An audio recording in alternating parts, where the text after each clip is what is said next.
Bonjour et bienvenue dans cette vidéo. Je suis Yeo Naragam Emile, ingénieur génie civil, spécialité bâtiment et travaux publics et plus précisément spécialisé en calcul des structures béton, structures métalliques, structures bois et en calcul des ouvrages d'art. Donc aujourd'hui nous allons voir le dimensionnement d'une semelle sur le logiciel robot avec l'ossature présent ici qui est l'ossature des éléments armature en béton armé que nous propose le logiciel robot. Donc nous allons ouvrir l'onglet des éléments d'ossature en béton armé. Donc aujourd'hui nous allons voir l'élément ici, donc plutôt une semelle isolée. Donc aujourd'hui nous allons voir le dimensionnement d'une semelle isolée de A à Z.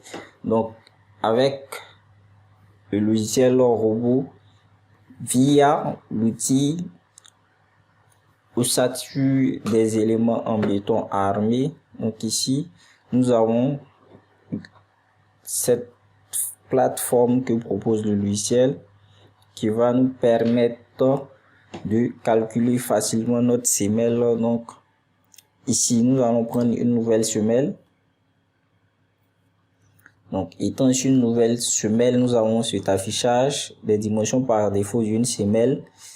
Donc le dimensionnement d'une semelle consiste principalement à déterminer les dimensions de la semelle. Donc si c'est une semelle carrée, les dimensions du côté de la semelle. Si c'est une semelle rectangulaire, les dimensions en longueur et en largeur de la semelle rectangulaire.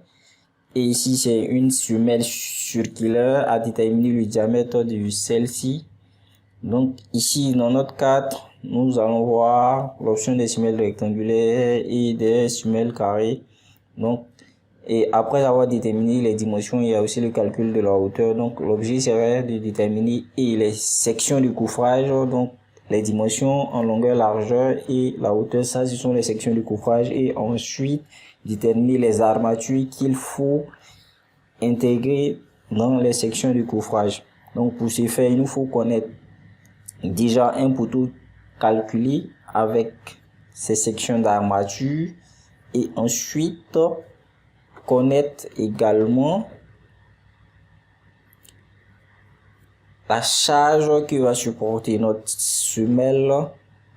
Donc nous allons prendre un plan de couvrage que j'ai eu à réaliser, et à travers ce plan de couvrage je vais choisir un poteau, et sur ce poteau nous allons réaliser d'abord la descente des charges jusqu'au nœud inférieur de la semelle. Et après cette descente des charges, nous reviendrons dans le logiciel robot avec les dimensions du poteau et les charges ponctuelles, les surcharges d'exploitation et les surcharges permanentes. Donc ici, je retourne sur le logiciel AutoCAD. Donc là, nous avons un plan de couvrage qui est déjà bien présenté. Voilà. Donc ici, dans ce plan de couvrage, nous allons choisir, nous allons travailler principalement sur le poteau P1. Voilà, ça va nous permettre de voir. Ici, le poteau P1 se situe dans une zone où il prend des poutrelles, c'est-à-dire une dalle encore crue, et il reprend une dalle pleine. Donc nous allons voir la descente des charges sur ce poteau, et après la descente des charges, nous allons répartir dans le logiciel le poteau. Il est déjà calculé, donc on va coter le poteau directement pour connaître ses dimensions. Donc ici nous avons un poteau qui nous fait 30 en largeur, et en longueur le poteau il nous fait 40. Donc nous avons un poteau de section 30 x 40 qui est déjà calculé. Donc ici on va pas voir le calcul du poteau. Donc nous avons déjà une vidéo sur le dimensionnement de A à Z des poteaux disponible sur la page YouTube. Donc vous pouvez aller regarder pour ceux qui n'ont pas suivi le dimensionnement des poteaux. Donc ici on va d'abord chercher à déterminer la zone d'influence de la partie dalle pleine que va répondre notre poteau et ensuite la zone d'influence de la partie corps creux que va répondre notre poteau. Donc pour ce faire, le principe il est très simple, c'est de connaître l'ensemble des poutres qui arrivent au poteau et quelles sont les dalles que reprennent ces poutres, et en fonction de ça, on répartit la surcharge qui va arriver, la surface d'influence qui va arriver sur notre poteau.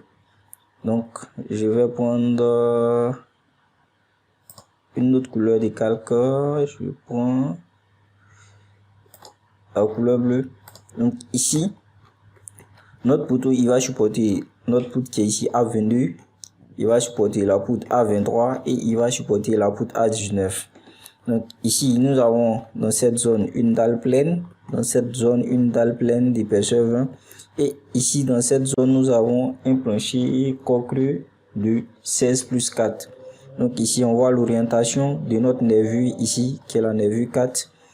Donc ici on a la poutre A22 qui va supporter les nervures d'ici et transmettre la charge qu'elle va répondre à notre poteau. Également ici la poutre A23 qui va supporter cette partie également et ramener ça à notre poteau. Vu que nos poutres sont reliées à deux poteaux, donc toute la charge arrivant aux poutres sera divisée en deux parties. C'est-à-dire on va diviser la poutre en entraxe. Donc ici on va couper cette poutre là en entraxe comme ça. Ici pareil, on va diviser la poutre en entraxe. Ici voilà. Donc dans la partie corps creux présente ici, on divise la poutre en deux. La moitié de la charge que va répondre cette poutre sera transmise. Une partie sera transmise au poteau P1 qui se trouve là et une autre partie sera transmise au poteau P1 qui se trouve sur l'axe Y2.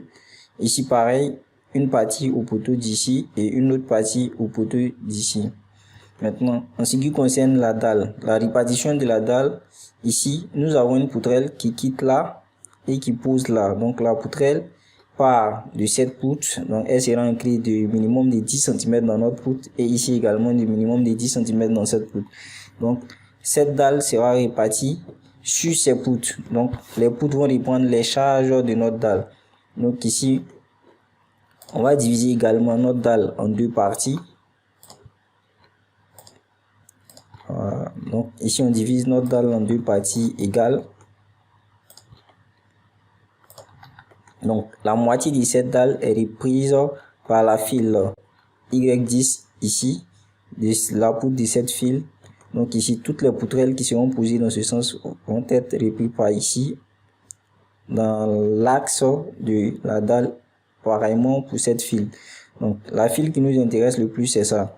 Donc notre zone d'influence de corps creux sera cette zone qui arrive là. Donc on va la pousser en bleu. Je change la couleur. Donc ici on a zone d'influence ici de notre partie de dalle en corps creux. Donc on reprend le même travail ici. Donc ici nous avons une dalle pleine. Donc ici la dalle pleine, quand on prend cette dalle pleine, on a une portée de 4,75 m et 4,85 ici. Donc si on fait le rapport de LX sur LY, donc notre dalle pleine dans cette zone, elle porte dans deux sens. Donc la répartition précise ici, pour simplifier la formation, on va prendre notre dalle pleine dans un seul sens pour ne pas compliquer avec des charges triangulaires et des surcharges en forme de trapèze. Donc ici on va supposer que cette poutre qui est là, on va la négliger ici vu qu'ici cette partie ne nous intéresse pas. Elle a été mise en réalité à cause de cette console, mais pour l'instant c'est que nous allons réaliser. On va considérer ici toute cette dalle là sera dimensionnée comme une dalle pleine portant dans un seul sens. Donc dans ce cadre, si on considère que notre dalle pleine est dimensionné dans un seul sens sans la poutre de raidissage qui se trouve là. Donc ici on a là une dalle qui nous fait 4,85 et en longueur on aura pratiquement la longueur de notre dalle en trax, on aura pratiquement 11,68. Donc si nous calculons, je lance la calculatrice.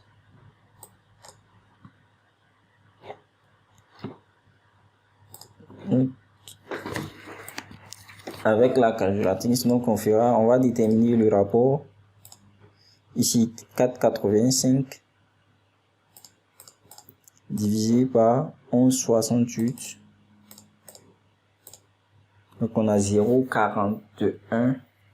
Donc à la limite très juste. Donc en principe 0,41, c'est que je entends que notre dalle porte toujours dans deux sens. Nous on cherche à simplifier le calcul de cette dalle pleine en la considérant comme une dalle portant dans un seul sens. Donc ici 0,41. Lorsqu'on a le rapport qui est inférieur à 0,40, notre dalle porte dans un sens, et lorsque c'est supérieur à 0,40, notre dalle porte dans deux sens. Donc ici on va considérer, vu que 0,41 est sensiblement proche de 0,40, donc nous allons considérer ici que notre dalle pleine porte dans un seul sens pour faciliter la descente des charges. Donc dans ce cas, notre dalle ici notre poutre ici va prendre la moitié de notre dalle pleine ici, et la poutre ici va prendre également la moitié ici. Donc on va chercher à déterminer la moitié de cette dalle pleine. Là il fait une ligne là et je trace la moitié ici. Voilà, donc ici notre poteau va prendre la moitié de cette zone. Donc ici on prend la surcharge comme ça, et on va prendre une autre couleur d'hachure pour différencier le corps creux de la dalle pleine. Donc cette fois-ci je prends du vert. Voilà. Donc la partie verte représente la dalle pleine et la partie en bleu représente notre corps creux. Donc ici on a l'épaisseur de 20, je vais copier pour différencier. Donc ici c'est une dalle d'épaisseur 20, et de l'autre côté ici c'est épaisseur 20, mais cette fois-ci en corps creux. Donc on a une dalle également de 16 plus 4. Voilà. Donc ici nous allons prendre cette zone. Donc on va prendre rapidement un fichier Excel que j'utilise quand je dois faire des calculs manuellement. Donc ici on va utiliser ce fichier Excel rapidement pour faire le calcul. Donc ici on prend dans le fichier Excel ici pratiquement nous avons un poteau qui nous fait 30 x 40. Donc on va changer les sections de notre poteau. Donc ici le poteau il fait 30 x 40. Donc j'ai un poteau de 30 x 40. Donc ici sur la partie terrasse, ici ça c'est plancher corps creux, pour un plancher corps creux. Donc ici on va prendre, ça c'est le corps creux. Donc pour un plancher corps creux, généralement on est autour de 7,30. Comme surcharge, les surcharges varient en fonction des projets. Bon, peut-être qu'on va voir une autre vidéo où on va voir les différentes surcharges permanentes, comment est-ce qu'on élabore les surcharges. Mais de façon courante, sur les projets courants d'habitation, pour une toiture terrasse, généralement avec étanchéité, on a une surcharge qui nous fait 7,3 kN par mètre carré. Et pour un plancher courant, nous avons une surcharge qui nous fait 6,81 à 6,81 kN le mètre carré. Donc nous allons travailler avec 7,3 et 6,80 pour les étages courants. Ici c'est plutôt 3 étages courants. Donc ici c'est plancher et étage courant. Donc ici on a plancher étage courant. Donc ici dans cette partie, on va commencer. Bon, notre plancher il est pratiquement courant, donc la seule différence c'est au niveau de la surcharge. Donc les poids propres des poutres et des poteaux seront à l'unité identique. Donc ici, on va déterminer les zones d'influence du corps creux. Donc, pour le corps creux, dans la zone d'influence ici, on va aller déterminer la longueur, la largeur de notre zone d'influence. Donc, on va coter ici. En bleu, nous avons le corps creux. Donc, ça nous fait 2,54 en largeur. Et en longueur, nous avons 5,84. Donc, 2,54, 5,84. Donc, je cote ici également pour la dalle pleine. 2,58. Et on a la même longueur, 5,84. Donc ici, je reviens sur le fichier Excel. Donc, étant sur le fichier Excel ici, donc ça c'est un tableau qui nous permet d'entrer les données. Ici le tableau il est déjà paramétré. Après je vais vous montrer les formules. Donc ici en longueur,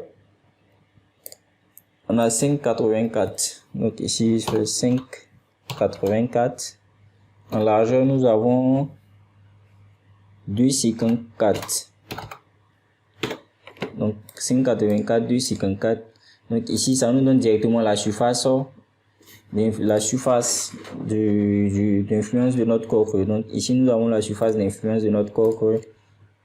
Et ensuite ici nous avons la section de notre poteau à saisir pour avoir le poids propre. Donc ici je fais 0,40 et ici nous avons 0,30. Pour largeur 0,30, 0,40. Donc la poutre, on ira ici pour avoir le poids propre de la poutre. On a une poutre ici de 30-60. 30-60. Donc notre poutre fait en moins 30-60. Donc on va déterminer le linéaire des poutres des 30-60 qui se retrouvent dans notre zone d'influence pour avoir le poids propre de notre poutre. Donc ici la longueur totale 5,84 plus 2,58. Donc ça nous fait 2,58 plus 5,84 pour avoir le linéaire de poutre ici qui nous fait 8,42. Donc dans notre fichier Excel ici, le linéaire de poutre 8,42.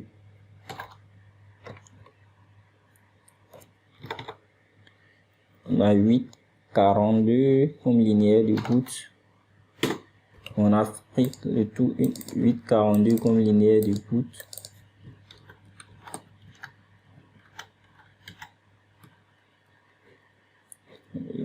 En arrière, donc ici on a 8,42 comme linéaire de poutre. Et en largeur, ici, bon, eh bien on va suivre le programme ici. Donc on va prendre directement ici en longueur et en largeur.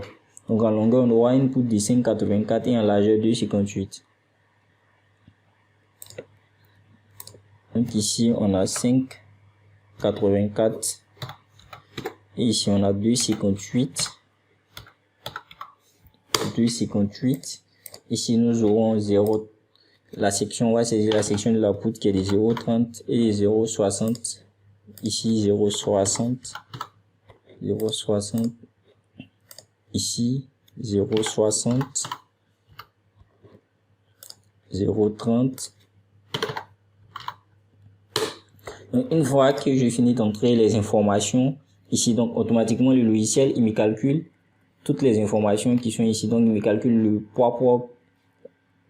Ici le fichier Excel, j'ai le poids propre directement. Ici c'est le poids volumique du béton. Donc la formule c'est le, pour avoir le résultat ici, la formule c'est le poids volumique du béton qui fait 25 kN par mètre cube multiplié par la section de la poutre ici qui va nous faire 0,33, 0,60 multiplié par la longueur de la poutre qui se retrouve dans notre zone d'influence suivant la longueur. Et pareil également ici. Donc après on fait la somme. Donc ici directement nous avons entré la formule. Donc ça nous fait la somme de ça plus la somme des informations ici. Donc ça nous fait 25. Le K, on va dire ça fait K5. Donc K5 ça fait 5,84 multiplié par 0,3 multiplié par 0,60 multiplié par D8 qui fait le poids volumique du béton. plus pareil ici également. Donc ici automatiquement nous avons le résultat du poids propre de notre poutre sur une dalle. Ici ça c'est la dalle de la toiture terrasse. Ici également pareil pour le poids propre du poteau. Donc ici on a entré les valeurs du poteau qui nous fait 0,30, 0,40. Donc il va nous faire 25 multiplié par les dimensions du poteau multiplié par la hauteur d'un niveau qui est de 3,20. La addition qui du rez-de-chaussée pour aller à l'étage 1, 3,20 de l'étage 1 pour aller à l'étage 2, 3,20. Donc notre dernière dalle, on aura des poteaux qui ont des hauteurs de 3,20 qui est la toiture terrasse. Donc ici également c'est la même formule vu que nous travaillons sur du R+3. Donc notre projet aura en tout 4 dalles, donc 3 dalles courantes et une dalle, toutes les poutres sont courantes, mais une dalle qui fait la différence au niveau de la surcharge permanente et de la surcharge d'exploitation. Donc ici on aura 3 courants plus ça qu'on va additionner pour avoir notre charge après. Donc ici c'est le même calcul. Ici les dimensions n'ont pas changé, donc la surface d'influence n'a pas changé, donc c'est pratiquement la même chose. Donc les surcharges permanentes ici, quand on voit ça a fait la surcharge permanente en kN par mètre carré multiplié par la zone d'influence. Ici il y en a 7,3 kN par mètre carré multiplié par 14,83 qui est la surface d'influence. Donc ça nous donne la surcharge permanente pour une dalle. Ici également on fait le même calcul. Donc ici pour une dalle ça fait la surcharge multiplié par la zone d'influence. Donc pour avoir le G de notre plancher, ici plancher au étage courant, donc on va faire le G total, ça nous fait la somme de ça pour une dalle courante, c'est-à-dire pour la dalle par exemple du plancher haut du rez-de-chaussée on aura 148. Vu que ça va se répéter 3 fois, on aura plancher haut du rez-de-chaussée, plancher au étage 1 et plancher au étage 2, ça nous fait en tout 3 dalles courantes. Donc ici on aura pour une dalle et ensuite on va multiplier par 3 pour avoir pour 3 dalles ici. Donc on aura ce résultat multiplié par 3, ce qui nous donne le résultat d'ici. Ensuite nous allons additionner le G d'étage courant ici que je vais pocher dans une autre couleur. Je prends une couleur un peu claire. Donc ici également je vais le pocher. Donc ça c'est le G du plancher haut étage 3 qui correspond à la toiture terrasse. Donc ici ça c'est le G des étages courants. Donc pour avoir le G total qui va arriver à notre poteau, donc on va faire la somme de ces G. Donc ça nous fait un G qui fait en tout 600,85 kN. Donc ça c'est pour la surcharge permanente G, y compris plus les poids propres. Donc G plancher plus les poids propres, plus les poids propres. Donc G plancher plus les poids propres. Donc ici on va voir maintenant la surcharge d'exploitation. Donc ici pour un plancher toiture terrasse qui est inaccessible, on a une surcharge d'exploitation qui est de 1 kN par mètre carré. Donc ici on fait la même procédure. Donc ici ça va nous faire 1 kN par mètre carré multiplié par la zone d'influence, la surface de la zone d'influence ici. Donc nous aurons ici 14,83. Pareil ici pour les étages courants, la surcharge d'exploitation est de 1,5 pour les habitations. Pour les bureaux ou pour les escaliers c'est 2,50. Pour